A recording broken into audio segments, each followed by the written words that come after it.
Ladies and gentlemen, welcome back to another broadcast of The Weekly with me, Neff. Please subscribe to the channel and share with a friend.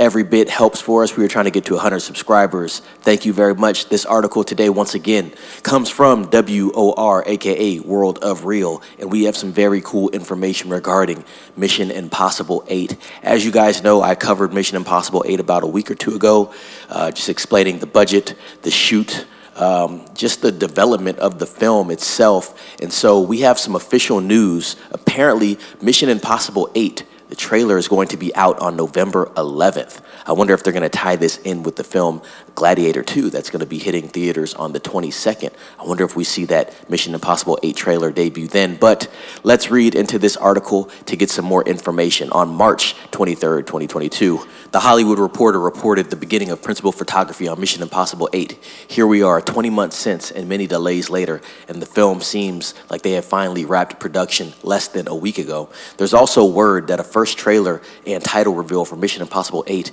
will be coming on November 11th, 2024. It will also be attached theatrically to Gladiator 2 showings, which I just speculated on. There's a lot riding on this one for Paramount. Here's what I wrote on 10/14/2024. This is Jordan Rumi, of course. The last installment, 2023's Mission Impossible Dead Reckoning Part 1, was so expensive that despite it grossing $567 million at the worldwide box office, the film resulted in losses of more than $200 million for Paramount. That's an end quote. Mission Impossible 8 restarted production in March 2024 after last year's strikes halted shooting on the movie in mid-July. There's been a lot of delays with this one, and more bad luck recently occurred on the film when it was reportedly delayed yet again due to a malfunction while filming with a $25 million submarine. Director Christopher McQuarrie has stated that before the strikes, around 40% of the movie had been shot and that they were done on location shooting in Africa and the Arctic. He also added that the biggest and most complicated sequence of the film had yet to be shot. Back in June, Paramount retitled and reshuffled Mission Impossible 8 from its original June 2024 release date to May 23rd, 2025. Delayed by a full year, The Hollywood Reporter added that the film was also going to be dropping its original title, Mission Impossible Dead Reckoning Part 2, for an unannounced new one.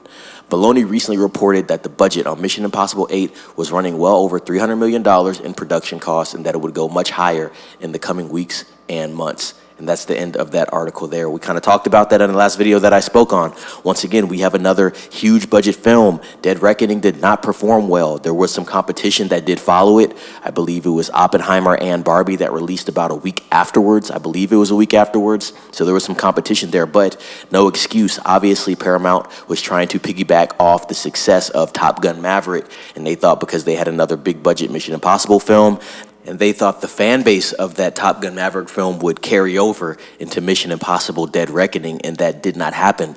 Unfortunately, at this point, Paramount's going to have to be careful with what they're doing here with these big budget films that essentially seem to not be recouping at all. You do have Gladiator, which I think will be a decent flick, but that's a $350 million film. I don't know if that's accounting for the marketing budget, which I'm sure is over $100 million. It looks like you have Mission Impossible 8, which is going to be another $300 million film. Remember, this is off the heels of a film that didn't perform in Mission Impossible Dead Reckoning. So if Paramount keeps going down this direction, they're going to have a lot of financial issues. They do have money, but you just can't keep pumping $300 million into films that people are not going to go out and watch in droves and have you recoup those budgets back successfully at the box office. What's another thing that I wanted to say there as far as Paramount? I know they shut down their streaming service, so you're already seeing signs of weakness in their business model. So like I said, this just supports everything I said just right now. They really have to be careful with what they're doing here. Yes, Mission Impossible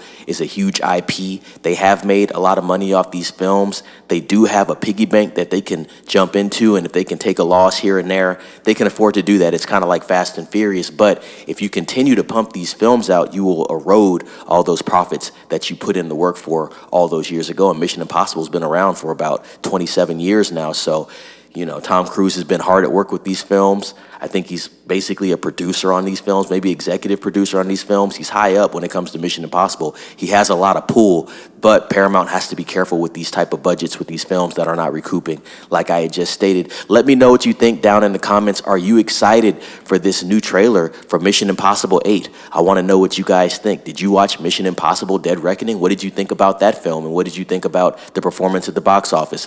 With that being said, guys, comment down below like I asked, subscribe to the channel, share with a friend, ring the bell for notifications so you will get those consistent updates from me, and as always, be safe. It's Neff signing off.